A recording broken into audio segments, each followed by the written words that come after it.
Hola, hola, hola. Welcome everybody to my YouTube channel. And welcome. I'm so excited for this first episode. So I would like to talk about the 5 things you need to do before moving to Sweden as an international student. So big congratulations to everyone that got admissions. This is just the beginning of the exciting journey to move to Sweden. But now we're going to talk about 5 things I wish I knew before moving to Sweden as an international student. So first thing first, apartment. It is very, very difficult to get an apartment, to live in Sweden. There's like high competition and high pressure on housing here in Sweden and in different cities in Sweden. But here's the catch.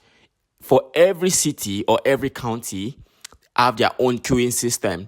So for you as an international student coming into Sweden, you should try to find out about the queuing system in that particular city you're going or the county you're going. So you make sure you register yourself ASAP. For example, I live in Malmo and I have registered myself to Boplatsid and I've been there for like over 1.5 years now. So I know right now if I want to get an accommodation there, it's going to be very, very easy for me. But it's very important for you to know as an international student that every university or most universities, guarantee accommodation, which means if you're coming, especially for non-EU students, if you're coming from outside of EU, you're coming to Sweden to study, there's guaranteed space for most universities. For example, my university gave me a guaranteed accommodation space. So, but maybe you want something bigger, you want something that will fit your family size, or you want something more, not within the university vibe or setting. So you need to make sure like you join an housing queue as soon as possible. The second thing when you arrive in Sweden you should fix is your social security number and also your insurances and other relevant documents. So here's the thing, to live in Sweden, everything depends on your social security number. In order for you to get a job, you need to have a social security number. In order for you to access healthcare, you need to have a social security. So everything you do is connected to social security number in Sweden. So which is why this is very important for you. On the very first day you actually arrive in Sweden, you need to quickly go to the Skatverket office. That's where you can apply for your social security number. And here's the reason why you should go early, because this thing takes a lot of time. If there's one thing Sweden has taught me how to be very, very patient. Going to sign up for your social security number on time is very important because everything takes time in Sweden. I can recollect that some of my friends got their social security number in 6 months. 6 months after coming into Sweden. Some 3 months. I think for me, it also took me like 3 months each for me to get my social security number. And most especially if your plan is to come to Sweden, I also get like a part-time job for you to support yourself. Nobody would actually employ you if you don't have a social security number. So the first moment you get to Sweden, the next day you go and fix your social security number. Additionally, your insurances is very, very important for you to go and cover or fix as well.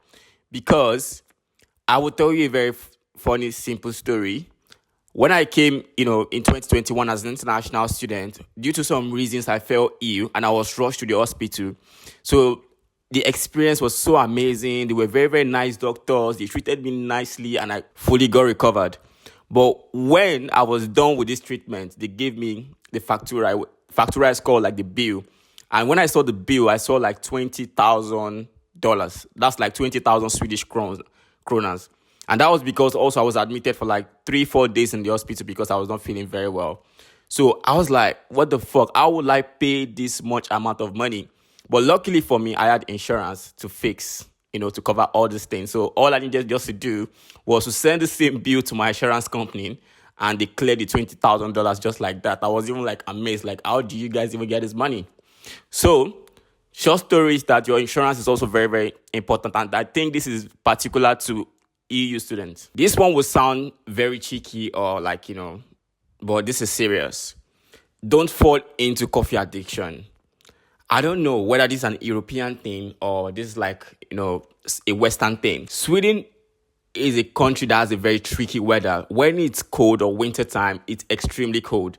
Also, when it's warm, it's extremely warm. And also the culture as well, it's a kind of reserved culture where people are not very, very outgoing.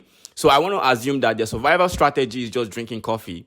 If you want to make friends with Swedes, just try to buy them a cup of coffee or offer them a cup of coffee and they'll be so happy to like, help you or like talk to you.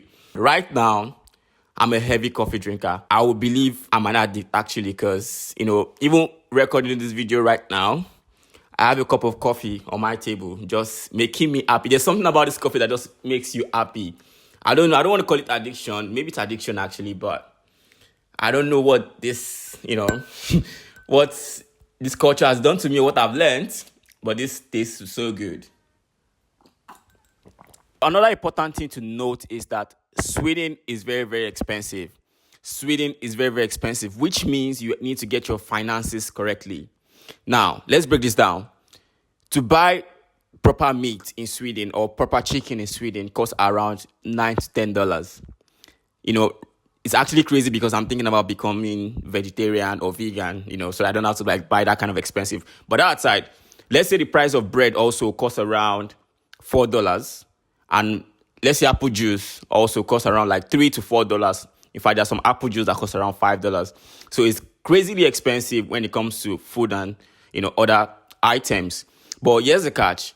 The amount you get paid in salary kind of compensates for how expensive it is, how the economics can sort of balances up.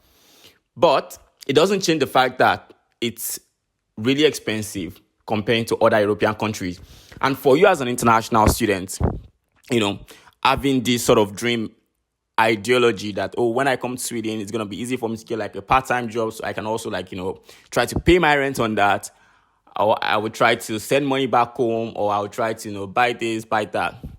Bro, they lie to you. Sorry to say that, because my advice would be that, without saying too much, my advice would be that before traveling to Sweden, make sure you budget your money for food and your rent. Like, make sure you have them planned for at least 8 to 1 year, because the journey is long. But I'll actually talk about the process of getting a job in another video, because if you actually come in here, of course, you get a part-time job. It's not like it's not possible. It's very, very possible, and you can make good money, but it's not as easy as everyone says it is. So lastly, you come to Sweden and you want to reside in Sweden, because I know a lot of you guys want to reside in Sweden, establish a life in Sweden.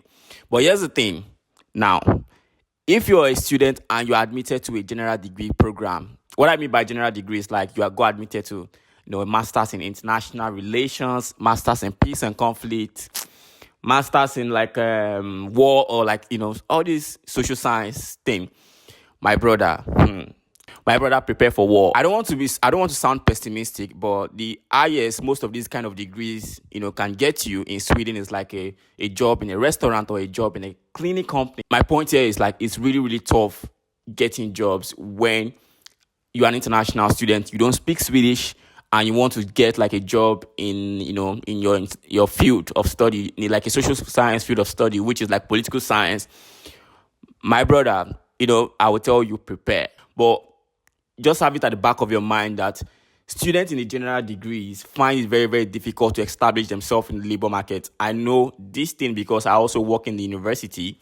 I've even worked with people that have made this research in the government. So prepare your mind, think about different strategies of how you can reside in Sweden. But for the people studying like tech courses, cybersecurity, information technology, software engineering, it's still very, very easy for them to establish themselves in the labor market, because there's different opportunity in that field. Even though some of them struggle, but it's still very, very easy for them to like, try to find a company that needs a software developer and here and there.